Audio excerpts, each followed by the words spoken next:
Mərhəmətli və rəhimli Allahın adı ilə. Ey insanlar! Biz sizi kişi və qadından yaratdıq.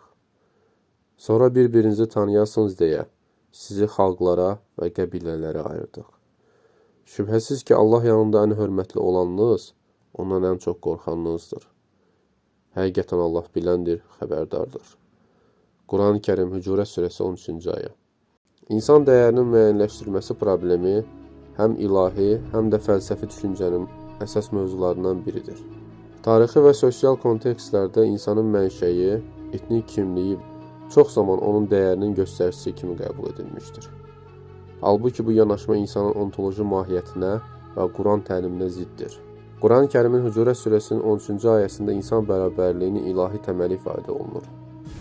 Bu ayə göstərir ki, sosial və milli fərqliliklər mahiyyətcə dəyər ölçüsü deyil, sadəcə tanıma və müxtəlifliyin ifadəsi funksiyasını daşıyır. Heç bir insan hansısa ailədə, millətdə və ya ölkədə doğulacağını seçmir. Bu səbəbdən insanın öz iradəsinə asılı olmayan amillər onun üçün nə üstünlük, nə də alçaqlıq göstəricisi ola bilər. Dəyər meyarı insanın şuurlu seçimləri və əxlaqi, iradi davranışları ilə formalaşır.